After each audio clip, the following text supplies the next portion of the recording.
have extended the interest subvention scheme. You have probably merged the EPCG scheme, 3% EPCG scheme with the 0% EPCG scheme. And there's no new scheme that has been offered to exporters. The only new thing is again on the issue of land, and the land that is special economic zones. They have halved the area which has been stipulated for setting up SEZs, and of course there are different stipulations for IT sector. So they have made it liberalized the area on which you can set up special economic zones, which is expected to accelerate the setting up of more zones. Because again, this is a land issue. To acquire large tracts of land is very problematic in this country. So it's not a major push, immediate push to foreign trade. Yes, it's a long-term measure, but it's not an immediate push to foreign trade.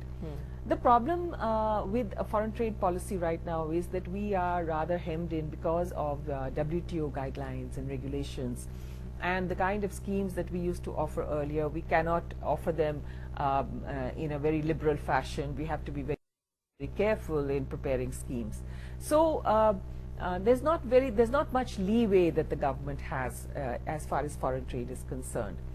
I think what is more important are long-term measures for exporters and importers, and that is to improve infrastructure. For instance, at the ports, at the airports, and making I think procedural issues, dealing with customs. Even now you have a huge problem of red tape for exporters who require imports for their re-exporting items. So these are the areas in which we need more focus. Adequate power availability, that is affecting a large part of the export sector. So special export schemes are sort of quite a pleasure having you here. So we'll take a very short break in perspective, and after the break we'll analyze all the sports related news stories. Please stay with us.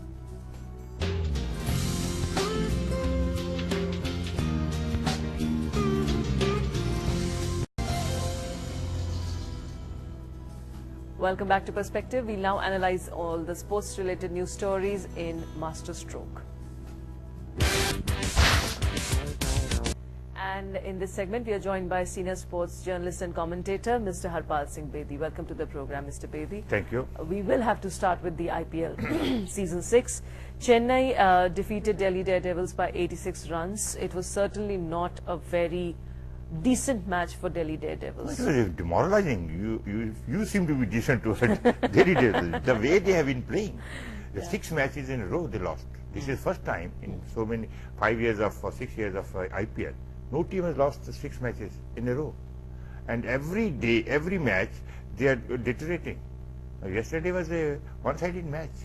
83 all out and 169. You were allowed Chennai Super Kings score 169, and when in reply only 83. That too in 17 overs or 17, not even 18 overs were completed.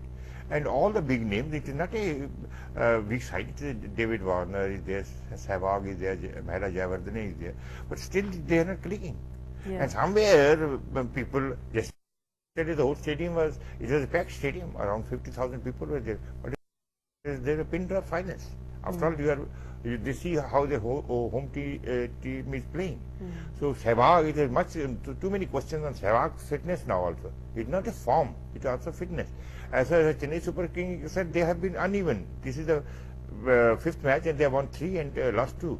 But as far as Delhi Daredevils is concerned, they have lost all 6 matches and nothing seems to be clicking. Yesterday was a day for Mohit Sharma. He's a new bowler from Haryana. And this was his 2nd time he was playing for IPL, for Chennai Super Kings, 2nd match. And he took first 3 wickets for 10 runs. So after that, there was no looking back for a team to win 50 matches. Delhi Daredevils also became a first team to lose 6 matches in a row. Never has happened. And they have 8 more matches to play. Either they win all the 8 matches to be in hope to finish among top 4, to be in a playoff group, which looks very unlikely because the team is totally demoralized. And it happens. You see, always, sometimes you lose, sometimes even Hyderabad Sunrisers, who are going to play Punjab today, nobody gave them a chance. So because they were not under pressure, people were surprised the way they played. Because, and it sometimes happens, there is a lot of expectation. What happened was the Delhi Devil were the first team last year to qualify for the playoff stage. They won all the matches. They were on the roll. Yes, now they don't have the Kevin Peterson, Jesse Ryder, agreed. But you cannot depend on 2 or 3 players. Sunrisers have hardly any big name that way, but they are doing very well. They're going to play a match Punjab, against Punjab. and Punjab is also not doing well. But then with all of the teams are there are 9 teams. Other 8 teams have won the matches. This is as far as Delhi is concerned, there is a blank sheet as far as winning is Something concerned. is going terribly wrong with the Delhi team Terrible this wrong, time. yeah. Okay, now let's talk about Saina Nehwal. Saina has retained 2nd spot in the latest badminton rankings. No, Saina, much will depend on what she does now in Indian Super Series starting next week. She lost a lot depends on her to win here at least. She has not won here.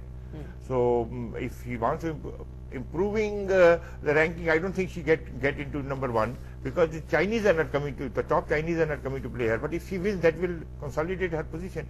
And come to think of it, when we are talking about badminton, we have to give a credit to Saina that she has at least been able to bring this sport at home. People started discussing the sport. People started discussing the TV channels. People started discussing in the drawing rooms.